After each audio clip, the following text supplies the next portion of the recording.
right, so here we go. Welcome everybody to this very important session today, very relevant to uh, shaping the many futures of education. Today we have with us two amazing experts, very inspiring folks in the field of global citizenship education, global education, and related fields. So the session today we are having is titled Contextualizing UNESCO's Recommendation um, on Education for Peace, Human Rights, and Sustainable Development. To lead this session, I have with me Libby, Giles, who's the Director of Education at University of Waikato, New Zealand.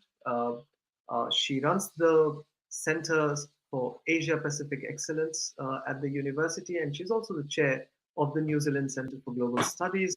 As a specialist in the development of global citizenship education at global level as well as implementation on the ground, she has deep and wide experience in the field. She's been a teacher, a facilitator, senior leader in developing whole school models that include strategic planning, stakeholder engagement, and professional learning development of teachers uh, and experts. So her current roles provide a broad platform for teacher and senior leadership training and professional development. Uh, Her approach is centered in philosophical inquiry and responsibility.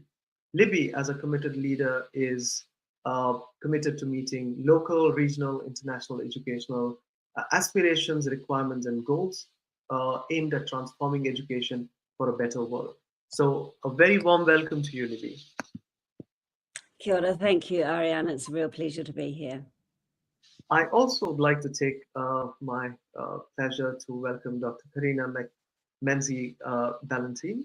She is a senior lecturer at CQ University in Australia. Dr. Karena Menzie-Ballantyne has been both a senior lecturer and a teacher educator at the university's Bundaberg campus. She co-leads Empower, a research cluster of academics, PhD folks, as well as master students from Australia, Indonesia, Pakistan, and Malaysia, specializing in practically oriented evidence-informed research into education for global citizenship, education for global competence, and sustainable development at system, school, and classroom levels. Karena's recent research includes working with the drafting committee on the Asia Pacific Roadmap to implement UNESCO's recommendation on education for peace, human rights, and sustainable development. She's also involved with University of Hull on the International Delphi study into how teacher educators contextualize global education. Another area of her collaboration is with Australian Council of Educational Research, popularly known as ACER, on monitoring global citizenship education in the Asia Pacific region. So these are some of the engagements that Karena has, and we are very delighted to have both these amazing experts to lead this session on contextualizing UNESCO's recommendations on education. So a very warm welcome to both of you. Thank you so much for taking the time out and for accepting our invitation to lead this session. Thank you.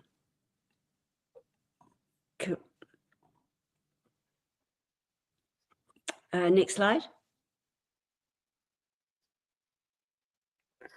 Thank you. And thank you for your very warm welcome, Ariane. It's always a pleasure to be part of this conversation that, as we were just saying as before we came live, is always so stimulating for the participants.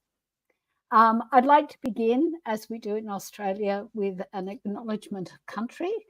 I'd like to pay my respects to the elders and the ancestors from all of the lands from which we are joining today. We honour and respect them as the holders of the wisdoms and the stories of generation.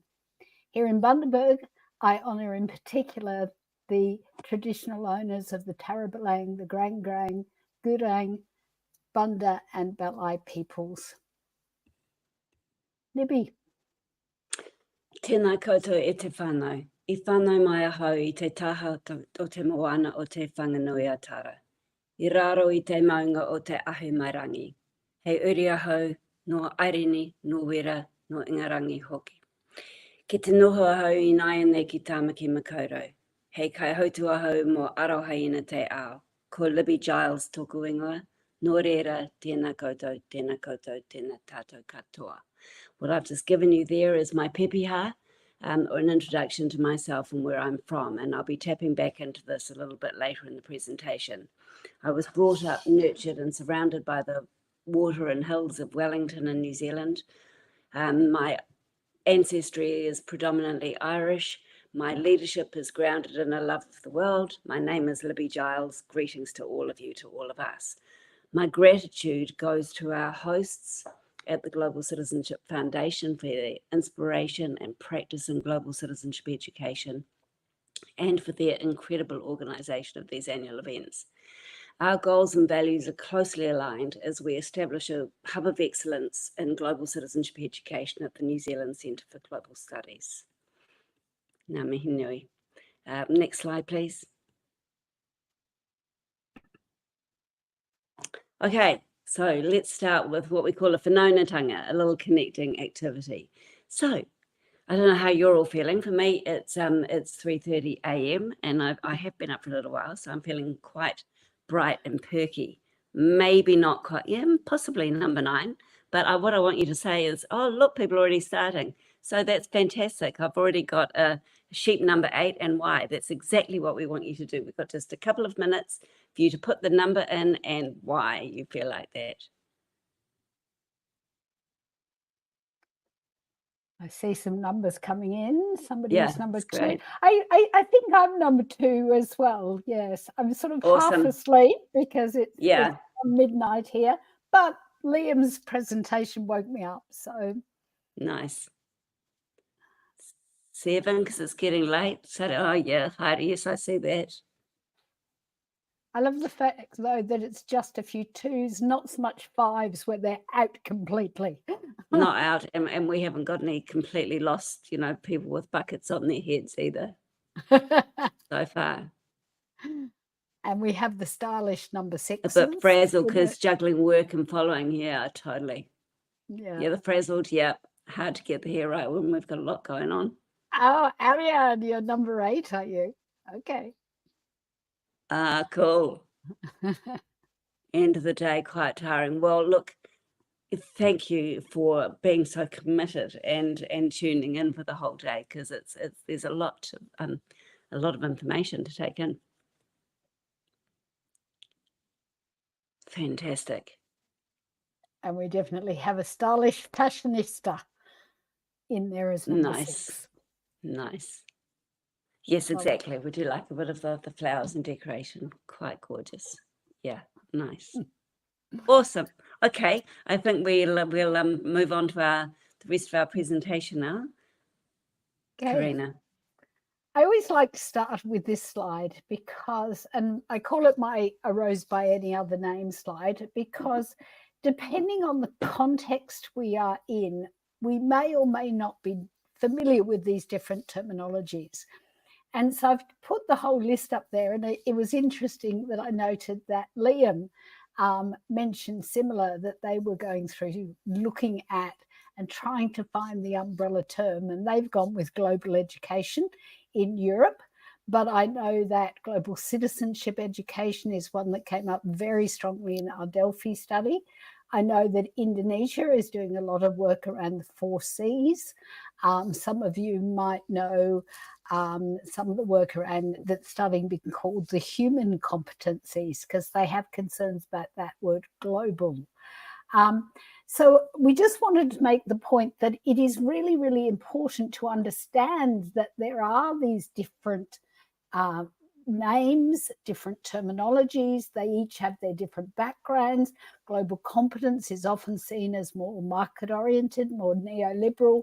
Global citizenship, perhaps more values, more UNESCO-oriented. But the important thing to remember is it's vital that the academics look at the nuances, look at the origins of these terms, but boiling it down the way Libby and I are today, and for the purposes of this presentation, we're looking at the creation of good humans, the type of education that we need for the humans who can promote peace, global citizenship, human rights, and sustainable development. We have the next slide, please. Yeah, so when we talk about global citizenship education, what we tend to do first is talk about the global citizen, like who is this person? And so, as Karena's already said, we want people we want decent human beings here. And so the global citizen is someone who thinks critically, acts responsibly, and lives well. Global citizenship education is a key tool that equips us with the knowledge, skills, and values to prosper and thrive in a peaceful, equitable, and sustainable world. It develops people who will make good decisions. Next slide. So what we wanted to do today is to make you aware, if you are not already aware of it, of the new recommendation for education for peace, human rights, and sustainable development. I say new, and I've realized it's November, so this document is actually already a year old, and we're still just letting people know about it. So it was a revision process that was undertaken with the member states through UNESCO, because they realized the 1974 declaration that had been shaping these types of conversation was, of course, 30 years old. And it needed a refresh. It needed to look at the world we are in now. So I shall pop into the chat for anybody who is not aware of the document. I'll copy and pop into the chat now the link to the recommendation so that you can look for it yourself. But basically what the recommendation is about, it has 14 guiding principles and a non-exhaustive list of learning objectives and potential actions that you can undertake. And what's the key elements that UNESCO was trying to achieve with this document is that it is a call to action.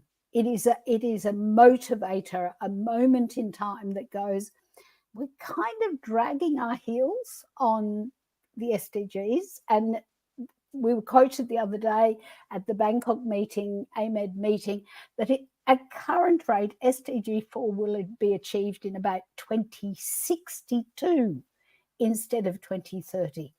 Now, that's a very scary statistic to have in our minds. So let's hope that the recommendation is, as UNESCO wanted it to be, a call to action. It is a tool that can be used for advocacy within your context to promote this type of education. And it can also be used as a bit of a benchmarking tool to see where we are so far and where we can be moving forward. So if we can just with the next slide,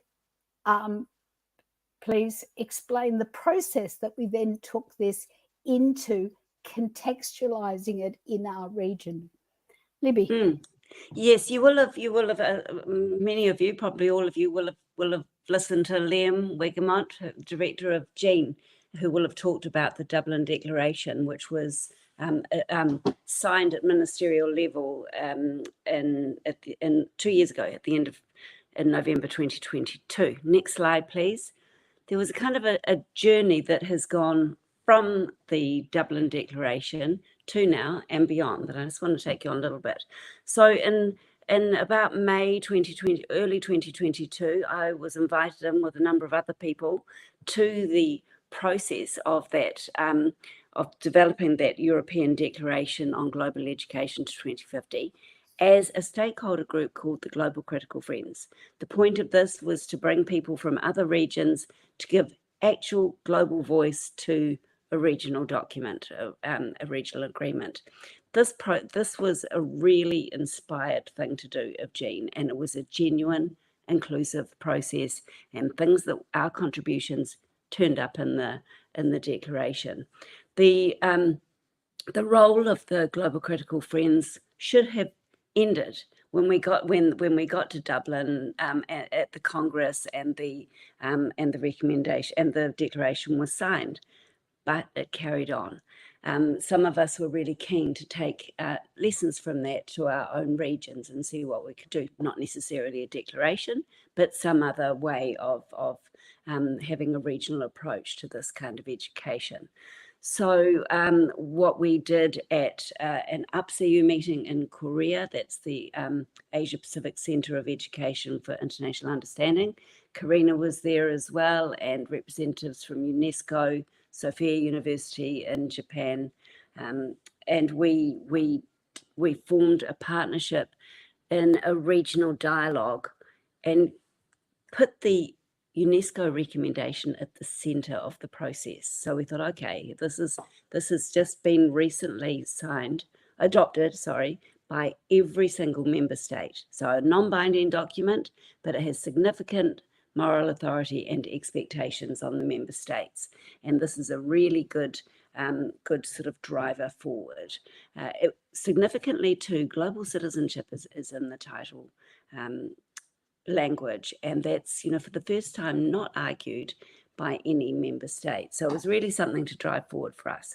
So we met in Bangkok in June, where we held that regional dialogue, and we had contributions from members of GEAN. We looked at some lessons that they had gone through in the Dublin Declaration process, and we formed our own direction, notably with the development of a roadmap. So next slide, please.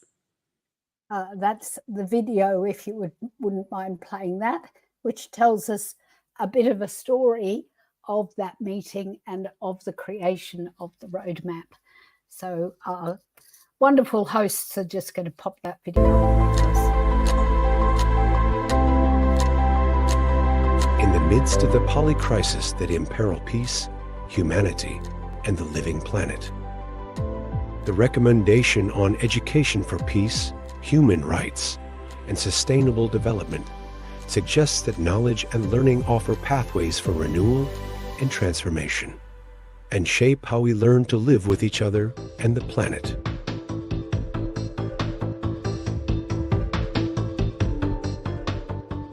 Education is a mirror of the society, and on one hand, people say that education can reproduce the existing social problems, but everything has to again start from education so that the future society really fulfill what we expect. However, education faces challenges such as policy alignment, outdated curriculum, teacher training gaps, assessment skills, and budget constraints.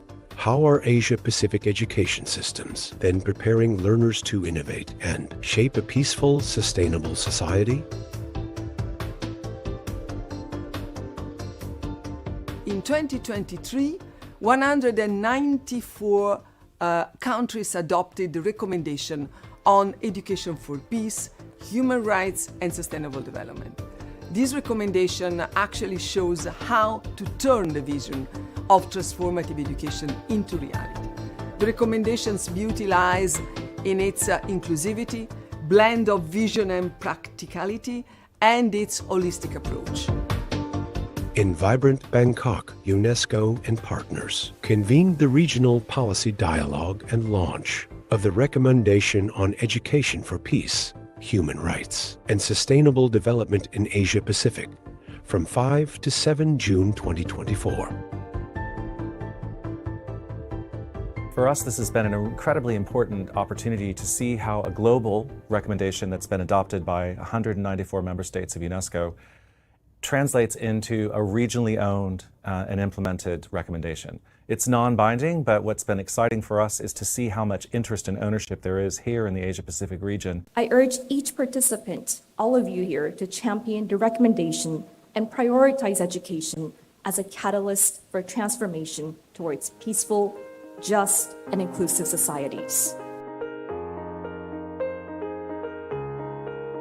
This roadmap will encourage and inspire not only education policymakers, but More importantly, teachers, educators, community actors on the ground to step up their efforts. In fact, it's at the heart of many of the conflicts that are going on in the world at the moment. We can't create the same old roadmap if we really want to shift and transform what we need to do to create a greater sense of peace and stability. It doesn't make sense. Why would we? Can't keep doing the same old things and expect a different outcome. So let's reconceptualize what a roadmap must look like. And we will come up with a roadmap. It will be quite important for us to think about the challenges and probably come up with the ideas, general ones that we all can realize in our countries. What are the implications to implement the recommendation in the culturally rich and diverse Asia-Pacific? So the new recommendation is quite key to have intergenerational engagement when we're looking for policy level engagement in this new recommendation for the purposes of country-based action.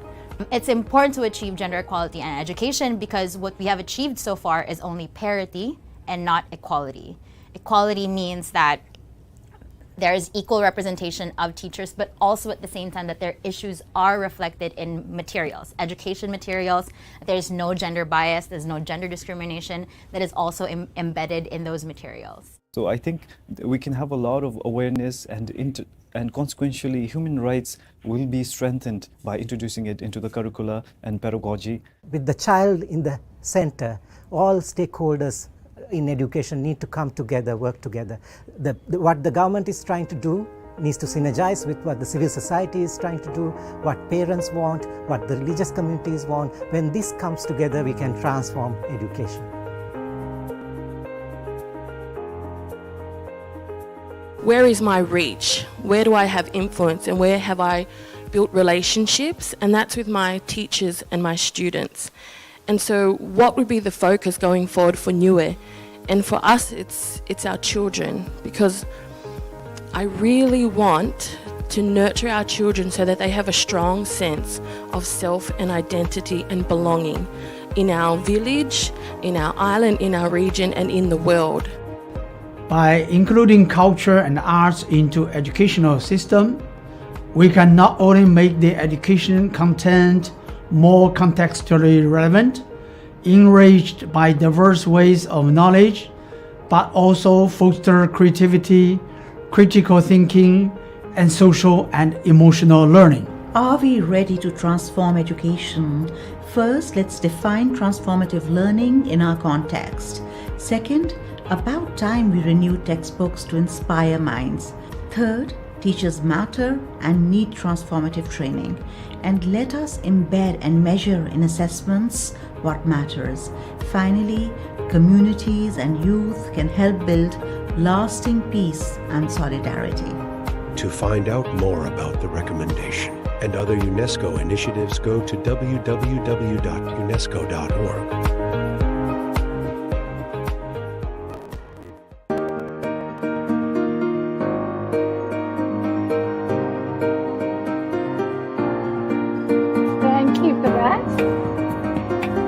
We can go back to the PowerPoint. Thank you.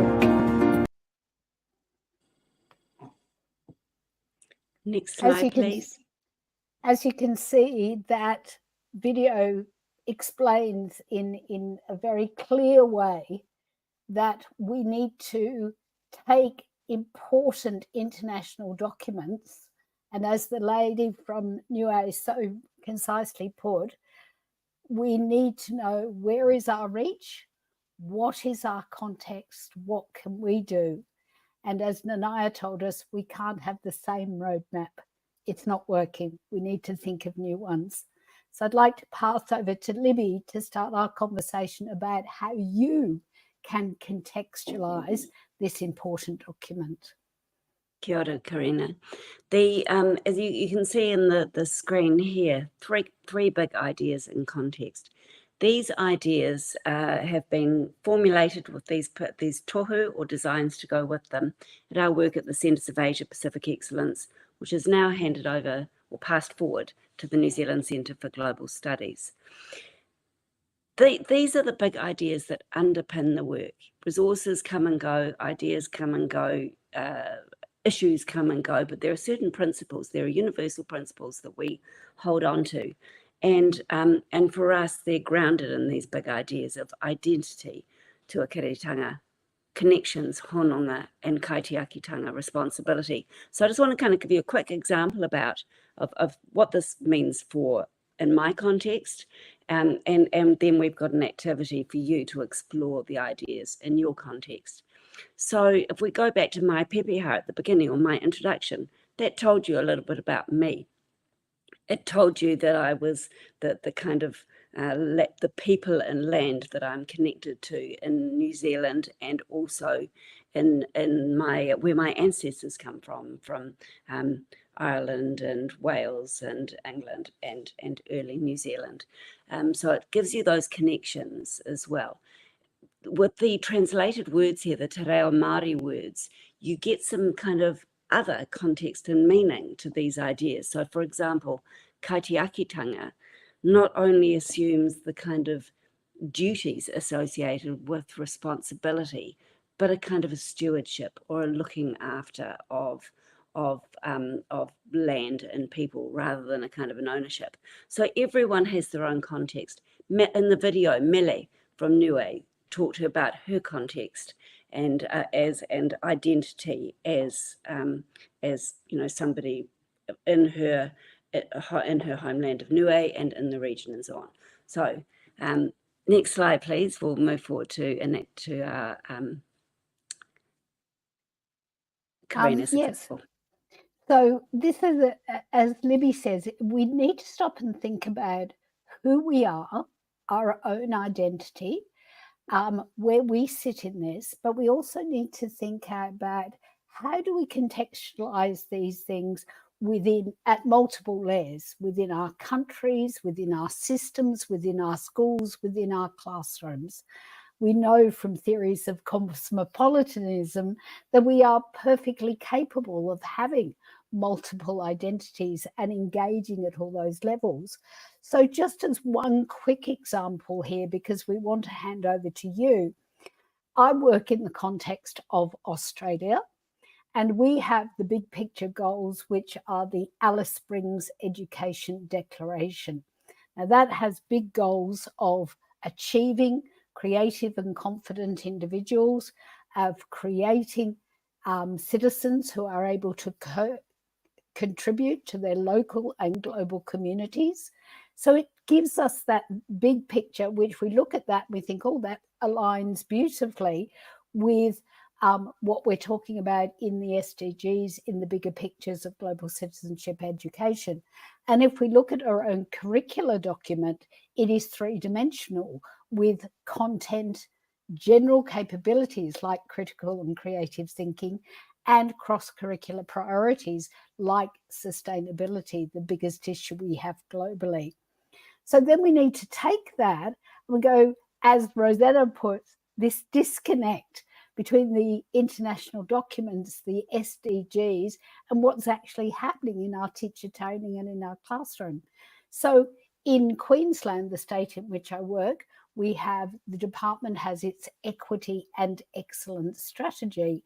And from that, we took the components of the PISA Global Competence Framework, the Alice Springs Declaration, the Australian curriculum, and we pulled them together to say, what does that look like in a Queensland school? It took us a couple of years. We worked with 3 representatives from 22 schools to refine a framework for a whole of school. And I'm happy to share this if anybody wants to email me. What does this look like in a whole of school? Because as is talked about in the chat, we want to know the how. How do we do it? How do we contextualize it? Next slide, please.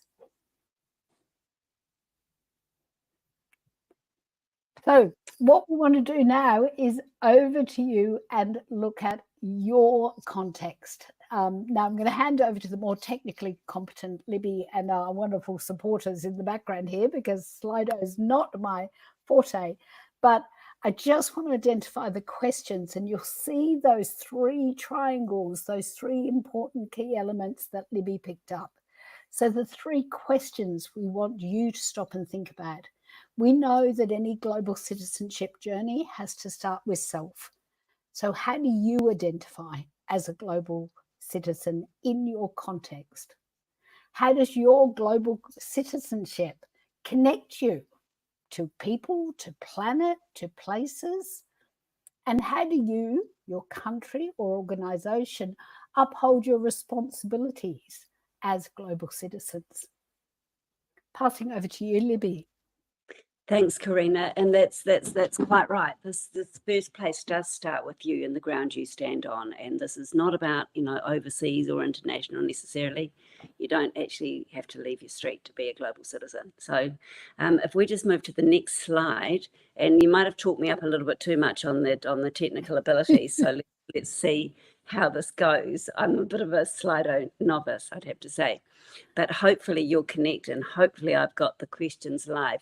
We've got them set up as 3 questions, and that you should be able to hopefully seamlessly go from one to the next. So we practicing as you speak, Libby. Is it going? Yes, it is. Good. So I think my answers in as well. I think we've allowed about 12 minutes for this, because it does actually take it can be a little bit overwhelming actually answering these questions. So we've given about 4 minutes to each one.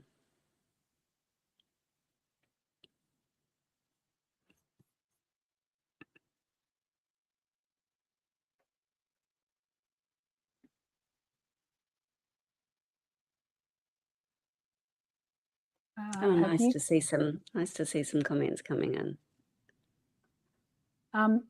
Libby, they're just asking, is it possible to share the Slido link in the chat for those people for whom the QR code is tricky? Oh, yes. Is the code, the code number should be there though? Is on the slide? Yeah, the code is on the slide, but there should be a link to take them to Slido. Okay. I think. Let me see. If it, for other people who can use the QR code, if you just hold your camera up to the QR code there, that can also join you. But our wonderful colleagues in the background are helping.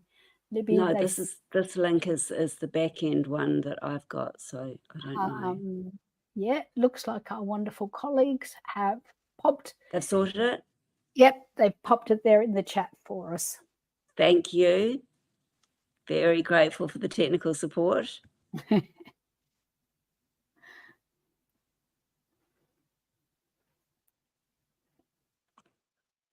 let's we'll keep a bit of a time on this.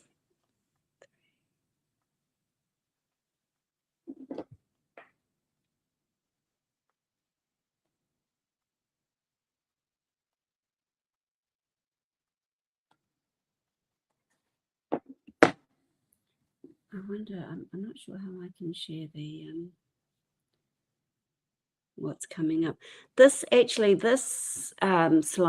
is open for a week. So it would be really cool if you kind of want to go back in and add or think a bit more about it, or in fact, share this with your colleagues. You're actually doing us a real favor, because you're giving us some really, really strong examples in a number of different contexts that we can integrate into our work and share as well. So we would really, really appreciate that.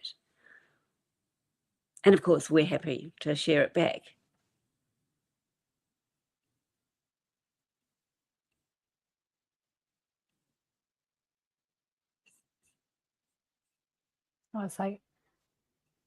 I can see it coming up on my phone, Libby, the various comments that are coming up. Oh, okay. So you can see. So I can see them. I can see them coming up. Awesome. So that's the first question. people are coming up and giving answers to the first question. So then what we do now is we go into the next slide, please, because as we go through the slides, it will hopefully automatically go to the next question. So if we could have the next slide. We've got some wonderful answers for how you identify by playing, seeking to ensure everyone has a sense and enjoys justice. We just need the next slide now, please.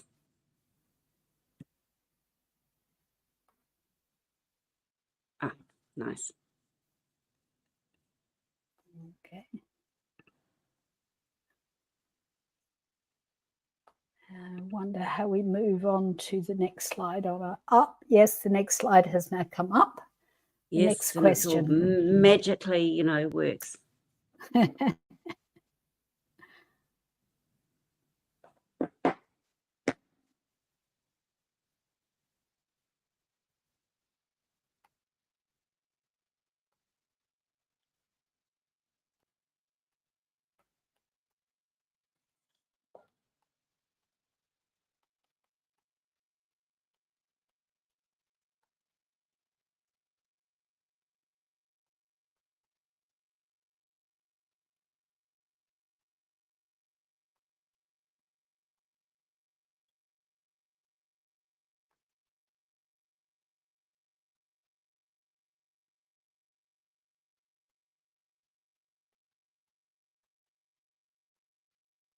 There's some really, really nice responses coming through. It's a real, it's a real range from that sort of just, you know, connection with nature to the kind of the practical tools that modern technology allows us, like just connecting through emails or learning the kind of non-formal learning and connection that we have through our children. It's wonderful.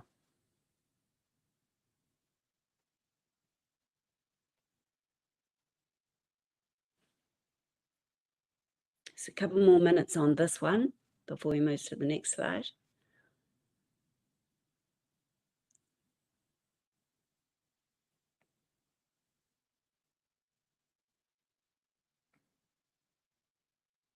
Oh, interesting. Connecting with their own son and his education, as well as somebody here's connecting with academic researchers in the field. So we're getting the personal, the practical, and the academic all in.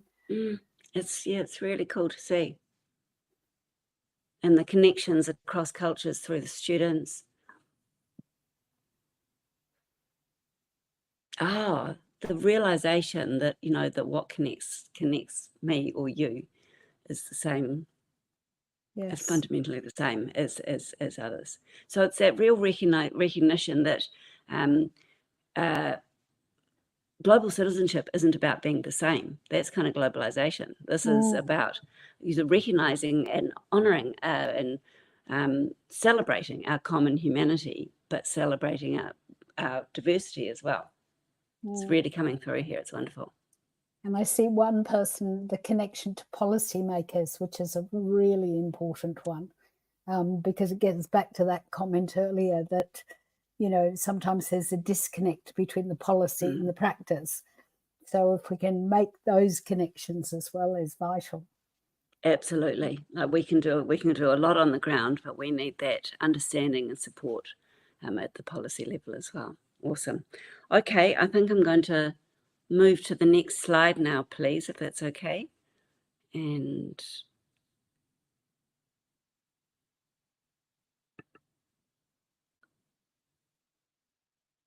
Righto. So we go from identity to responsibility, from identity to connection to responsibilities.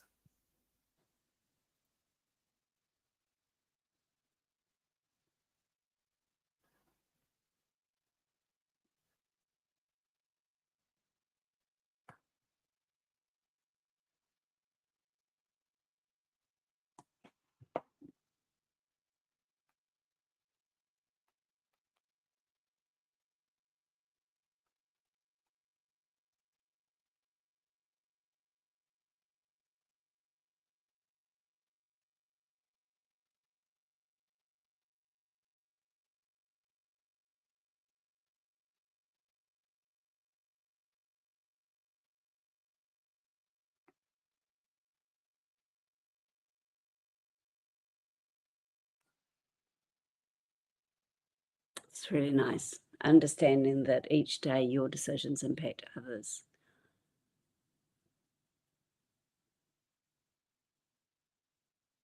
Yeah. Emphasis on social commitment, critical thinking, cultural awareness. Really nice things coming through here. One of the things when we look at kaitiakitanga or stewardship from a te ao Māori perspective in Aotearoa, New Zealand, is that idea that you know, when it comes to land, to rivers, to oceans, we don't own them. We're here to look after them for future generations. And one of the messages that comes through is from the Honourable Nanaia Mahuta, who was the keynote speaker at the regional dialogue, is, you know, one of her strong messages is be a good ancestor.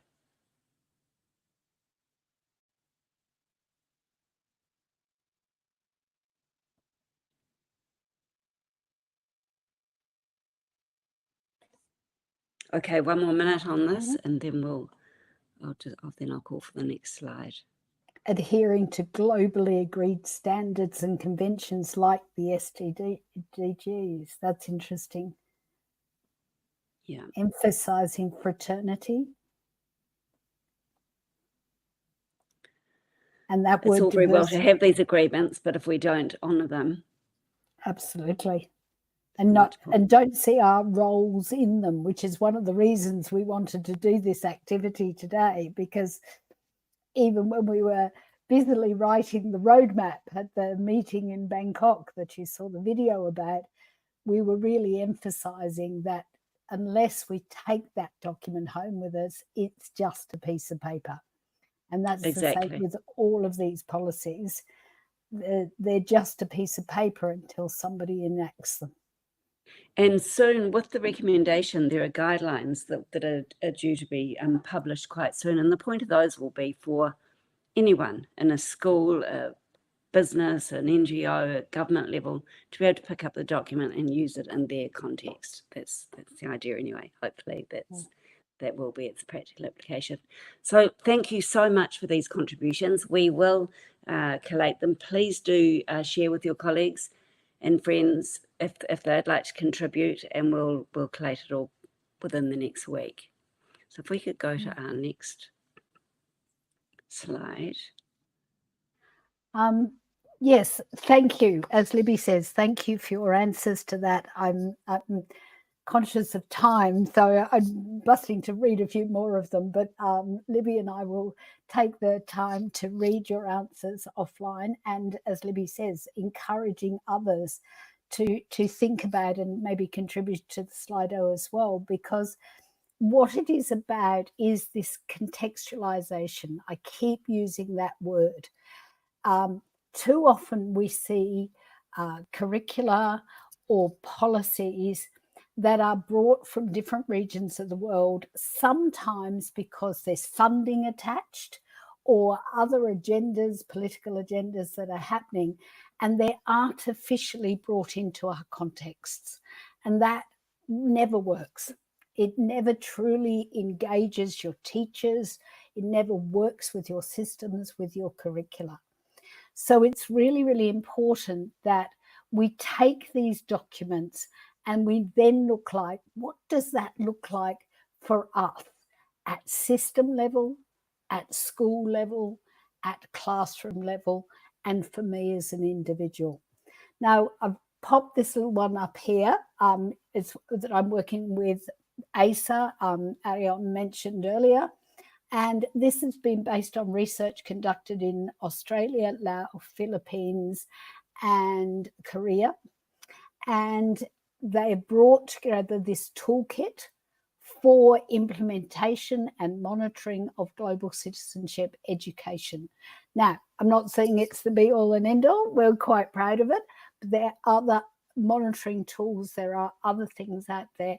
What we're saying is, take these documents, use them as UNESCO wanted you to, as a call for action, as a tool for advocacy, but then make sure that you're using a guide like this to take the time to go, but where does this fit with our culture, with perhaps our religion, perhaps with our social economic status of our students? think about all of those things as you implement these things from classroom, individual, through to system level. Next slide, please.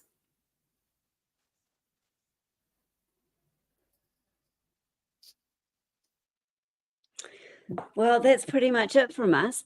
We have been, it's been a real pleasure being here and talking to you. Karena and I work really closely together in a number of different settings. We're active members of the UNESCO GSED Asia Pacific Network. We work with closely with the ANGEL, or Academic Network of Global Education and Learning, with Jean, the Global Education Network of Europe, and we are also working together as we establish as the New Zealand Centre for Global Studies establishes a hub of excellence in global citizenship, prioritising Aotearoa and the Pacific. So we really, while we work globally, we really understand the urgency to bring the Pacific, a third of the world, into the Asia Pacific work.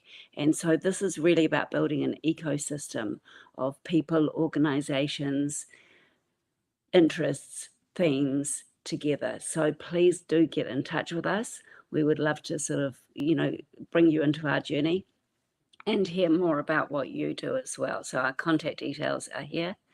And ngā mihi nui ki a koutou. Thank you very much. Karena, would you like to say anything before we...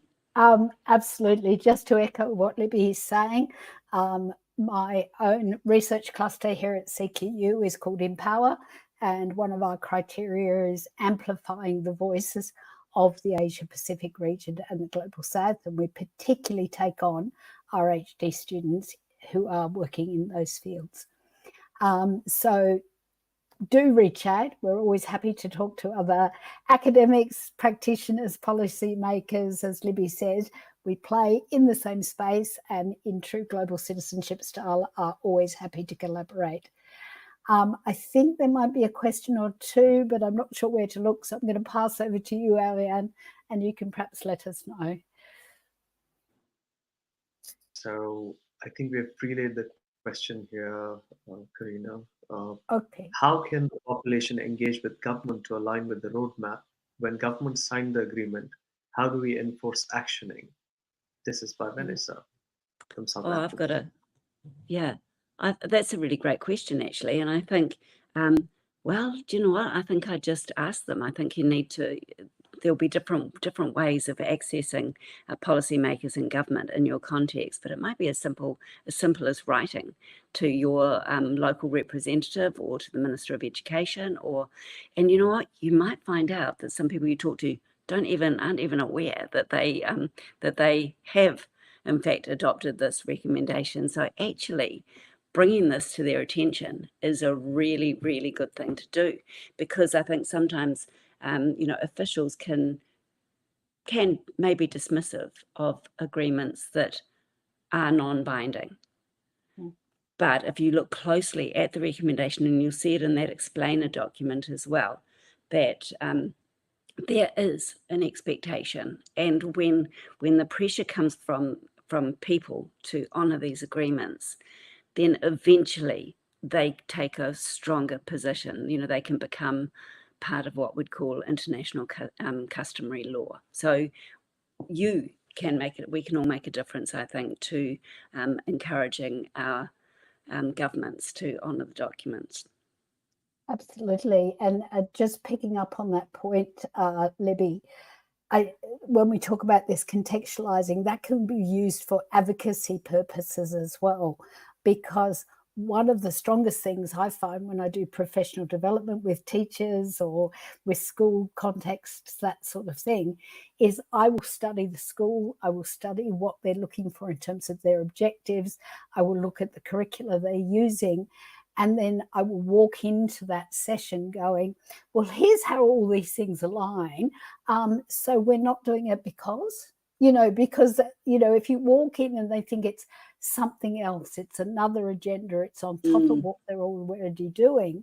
Whereas if you walk into the context, whether you're walking into a classroom or you are talking to a politician, and you demonstrate to them how supporting the goals of the recommendation, if you're in the Asia Pacific, the roadmap perhaps, and you show them how that actually supports what it is they are trying to achieve and how closely it aligns, because quite often it's just the language that gets in the way. So if we can show them the alignment and show them that this is not something else, that often gets people on side. And in all honesty, of course, we're not recording this. There's lots of politicians not listening to this. It's just tweaking the language. I know over the years I've been playing in this field, depending whether we have Liberal or Labor governments in play, the words global competence or global citizenship resonate more strongly. So sometimes it's just a case of tweaking the language to get them on board. That's a great point, Karena, about getting that language for your chosen audience that will resonate. And I think too, just getting across, you know, none of us are doing this here because we have to do it. We're doing it because it's the right thing to do. And so when we're doing things that we don't have to do, then the message, what we want to do is we want people to want to do it, right? So perhaps another angle for our leaders is to be leaders, not laggers. You know, that we can see where we're not at in terms of achieving the global goals and so on. So if we can actually position this as a way of, look, you know what, be a leading light as a country. So I have a question for both of you. I mean, so like you've been in this field for a really, really long time, and you've been working on global competencies, global citizenship, and you're contextualizing it in your own context. Libby, you've been championing the New Zealand model of global citizenship.